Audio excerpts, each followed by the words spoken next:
이 박근혜가 지금 김문수를 지원을 하면서 이 연 3일 동안 이 박근혜가 상당히 당초 박근혜 거의 그냥 네. 집거 상태였거든요. 두문불출했는데 이런 계속 지금 김문수를 만나고 또 저기 옥천까지 가가지고 하고 그런데 31일 날 또 서문시장에 또 나타난다고 합니다. 그래서 뭔가 보수 대통합의 분위기를 만들어서 여기에도 이준석도 합류시키려고 하는 게 아닌가 약간 그런 의심도 좀 들긴 하네요. 보면서 이게 그 좀비 영화 있었습니다. 조선시대 임금이 좀비가 된. 킹덤. 예, 좀비 여왕의 귀환이 아닌가. 좀비 여왕의 귀환. 이미 그 박근혜는 정치적으로 죽은 지 오래됐고, 박근혜를 38년 구형한 게 윤석열이었고, 그렇죠? 윤석열이 그 박근혜와 최순실의 관계를 묵시적 경제 공동체로 묶어가지고 인간을 탈탈 털었는데, 그 윤석열이 일으킨 내란의 후속 선거에 윤석열의 희생이 된 그런 박근혜가 등장을 해서 어떻게 윤석열보다 못한 김문수를 부활시킬까요? 참 복잡한 게임이긴 합니다만 이게 좀비들이 그냥 그냥 날뛰는 살아있지 않은 것들의 대잔치를 보고 있는 것 같습니다. 근데 저는 이게 보니까 지금 이준석이 사실상 단일화 이제를 협상을 테이블을 지금 걷어찬 건데요. 그럼에도 불구하고 계속 김문수 쪽에서는 지금 러브콜을 보내고 있어요. 이걸 어떻게 봐야 되나요? 이게 얼마 전에 국민의힘 인사가 이준석과 김문수 간에 당권을 공유하는 조건으로 단일화 협상이 있다 이런 식의 언론 보도가 있었습니다.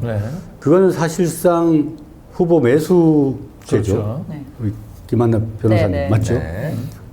그렇고 그런 의혹에다가 선거 비용 보전도 하나의 조건이다. 그런 얘기가 흘러나왔습니다. 이거는 명백한 정치적 흥정, 그 거래 행위에 해당되기 때문에 아마 그런 의혹이 있을까봐 단일화 국면에서 최대한 합의가 안 된 것처럼 연출하는 측면도 있을 것 같아요. 그리고 그 이준석의 개인적 결단으로 아까 얘기한 유신 독재의 부활인 것처럼 민주당을 규정하면서 거기에 자기는 개인적 분노로 그에 저항하기 위해서 사퇴한다.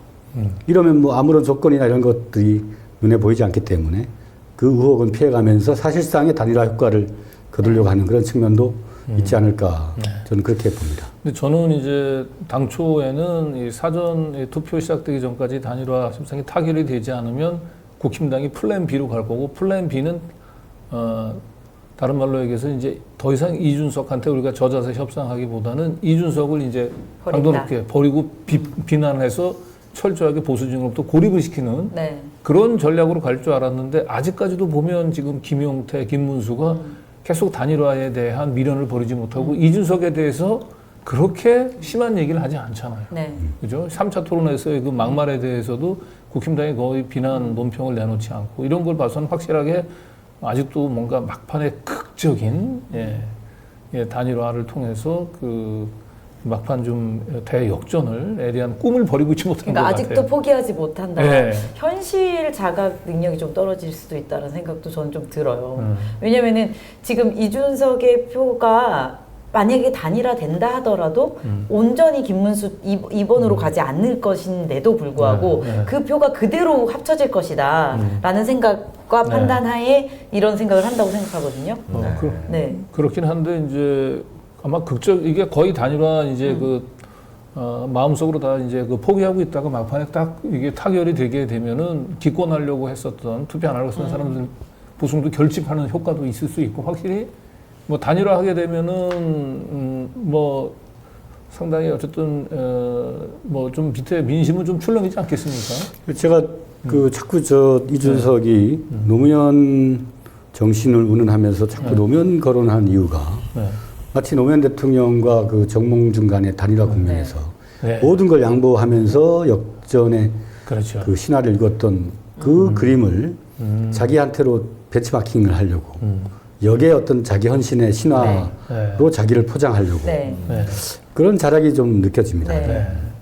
어쨌든 단일화 지금 끝까지 지금 우리가 좀 봐야 되겠어요. 저는 거의 그냥 끝나지 않았나 이 단일화는 이제 그런데 오늘 뭐 김우영 의원 얘기 들어보니까 확실히 그래요.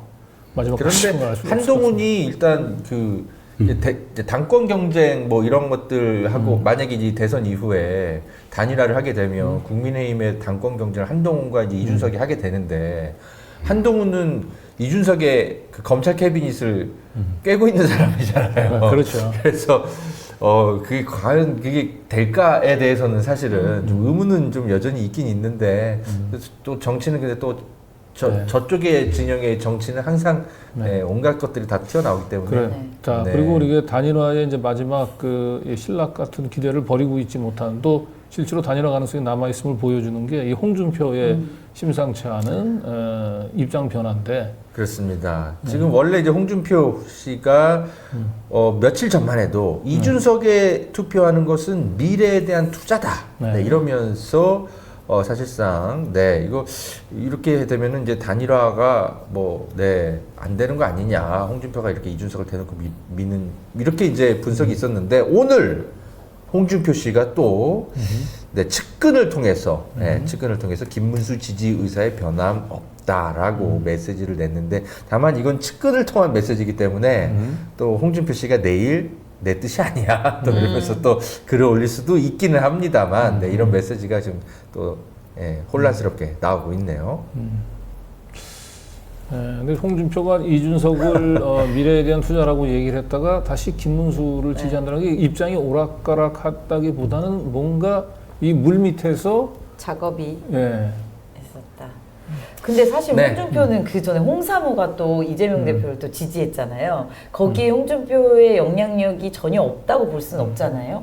그러니까 진짜 어디에나 지금 다 걸쳐 있는 게 아닌가 이런 느낌이 좀 전 듭니다. 여기저기 보험 네. 들인가요? 네. 김문수도 이렇게 보면 뭐 정규재 보수 농객이 얘기한 것처럼 네. 10년간 정신적 공백이 있었다. 그 공백을 정광훈이 메꿔줬다. 김문수는 이렇게 보면은 정말 자기 정신을 어디에 두고 있는지 헷갈릴 정도로 좌충우돌하고 있고 우리 홍준표 시장은 두 번이나 이제 대선 경선 국면에서 탈락한 그 후유증이 일정한 그 외상 후 스트레스 상태, 수준이다. 장애성 상태 아닌가. 근데 이분이 정계 은퇴를 하겠다라고 얘기를 했는데 최근에 하와이 가서 얘기하는 걸 보면은 정계 완전히 손을 못 끊는 것 같아요. 이게.